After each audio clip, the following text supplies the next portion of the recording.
Достар, баршаңызға қайырлы күн. Менің каналыма қош келдіңіздер. Ал мен бүгін сіздерге осындай бірден 2 рецепт салып отырмын. Өте жылдам, тез дайын болатын және де аз ғана ингредиенттен тұратын осындай біздің балалық шақтағы печеньелардың рецептісі. Дәмі өте керемет болып шығады. Ең бірінші біз какаосыз батончик секілді печенье дайындаймыз. Ол үшін бізге осылай бір жұмыртқа мен қант екеуін жақсылап тұрып венчикпен араластырамыз. Миксердің қажеті жоқ, осындай венчикпен қолдана берсеңіздер болады. Міне осылай жұмыртқа мен қантты араластырып аламыз. Енді осының үстіне 2 ас қасық балымызды қосамыз. Балды қосып және де үстіне майды қосып жақсылап тұрып біздің массамызды қазір араластыратын боламыз. Май бізде бөлме температурасында болу қажет. Қатты ерімеген, қатты қатпаған осындай міне әдемі еріп тұрған май болу қажет. Осыларды барлығын тағы да венчикпен араластыратын боламыз.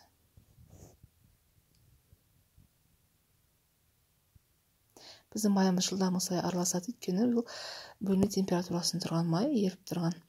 Енді осы массаның үстіне ұнымызды қосамыз. Оның жартысын қосып, үстіне қосқышпен қасықтың ұшында ванилин қосамыз. Оның барлығын бірден қоспай, осылай бөлшектеп қосып, араластырып, біздің қамырдың қаттылығына қарай қосып отырамыз. Өйткені біздің қамыр өте жұмсақ болуы керек. Сонда біздің печеньеларымыз қатып қалмайтын болады. Енді тағы да осылай үстіне ұнды қосамыз. Венчикпен араластырғаннан кейін қалғанын қолмен илейтін боламыз. Мен достар, осындай жұмсақ болу қажет. Менде оның барлығы кетті. Барлық мөлшерін мен астына описаниеға жазып қоямын. Енді осы біздің қамырды осылай батончик ретінде, батончик көлемінде осылай қолымызбен домалатып аламыз, және де сосын қалғанын пышақпен бөлетін боламыз. Бізге батончиктің формасын істеу қажет болады. Енді осындай арнайы пышағымызбен осындай бірдей бөліктерге барлығын бөліп формасын істейміз. Формасы өте оңай. Осылай қолмен осылай сопақша етіп, үстінен шанышқымен, яғни вилкамен осылай батончиктің көлемін келтіріп әдемілеп қоямыз. Қалған печеньелардың барлығын солай істеп шығамыз.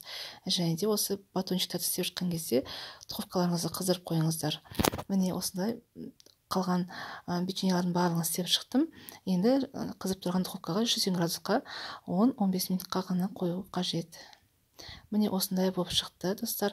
Қатты қызартпаймыз, осындай түсте болу керек. Сонда біздің печеньеларымыз қатып қалмайды. Міне осындай әдемі болып шықты. Дәмі өте керемет. Біздің балалық шақтағы печеньелардың дәмі осындай анамыздың дайындайтын печеньесі осындай бұрын дәмді болатын. Ал енді достар, осындай печеньеден кейін мен екінші рецепті сіздерге көрсетемін. Екіншісі бізде дәл осындай, және бірақ оған какао қосылған, дәмі өте керемет болып шығады онда. Шайға дайындауға өте ыңғайлы, жылдам дайын болатын печенье. Сіздер де жасап көріңіздер, ұнайды деген ойдамын сіздерге.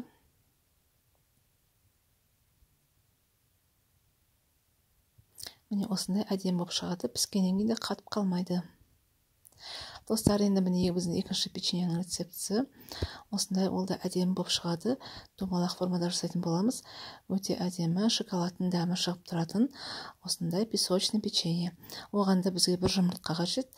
Бір жұмыртқаны қантпен араластырамыз. Бұны да венчикпен араластыратын боламыз. Жақсылап араластырғаннан кейін бөлме температурасындағы майды қосамыз, және де тағы да араластырамыз.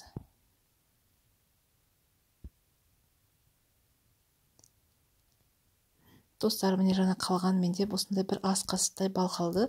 Соны да қосып жіберіңіздер. Балды қосатын себебім, біздің печеньеларымыз қатып қалмайды бал қосқан кезде. Осылай енді жақсылап араластырамыз.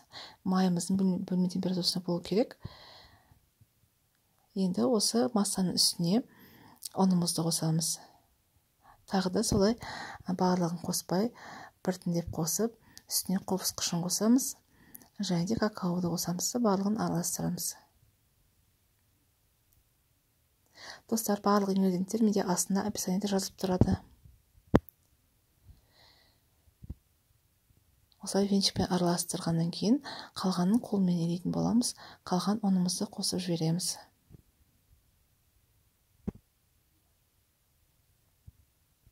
Қамыры өте жұмсақ болу керек бұл печеньені тоже. Өйткені бізге жұмсақ қамыр болғаннан кейін печеньеміз барлығы жұмсақ болады. Міне осындай болу керек. Достар, егер де бүгін сіздерге менің рецептім ұнап жатса, менің каналымды қолдап жіберіп, маған тіркеліп, лайк басып, комментарий жазсаңыздар, өте қуанышты боламын. Достар, міне енді екінші печеньені осылай ұзынша етіп, қолмен сопақша етіп, осылай формасын келтіреміз, және де арнайы пышағымызбен дәл сол бірінші печеньедағындай бірдей көлемде барлығын бөліп шығамыз. Бірақ бұл жолы біздің печеньеміздің формасы домалақ болады. Ешқандай да форманың қажеті жоқ, тек қана осылай қолмен әдемілеп формасын келтіре берсеңіздер, өте дәмді және әдемі болып шығады. Міне осылай қолмен жай ғана басып, қалған печеньелардың барлығын осылай формасын келтіріп, бірдей қылып істеп шығамыз. Өте дәмді болып шығады, жасап көріңіздер. Міне осындай көлемде шықты. Енді осы печеньемізді тағы да солай 180 градусқа пісіріп аламыз. 10-15 минут қана жеткілікті бұл печеньеларға. Достар, міне әдемі болып шықты. Осылай ортасы барлығы піскен толығымен. Бір жағынан рассыпчатый, яғни шашып тұратын песочный тесто, және де жұмсақ болып шығады. Ешқандай қатып қалмайтын әдемі печеньелардың рецептісі. Менің рецептімді дайындап көріңіздер. Ұнап жатса, астына лайк басып, комментарий жазып қойсаңыздар, өте қуанышты боламын. Келесі видеода кездескенше достар, сау болыңыздар.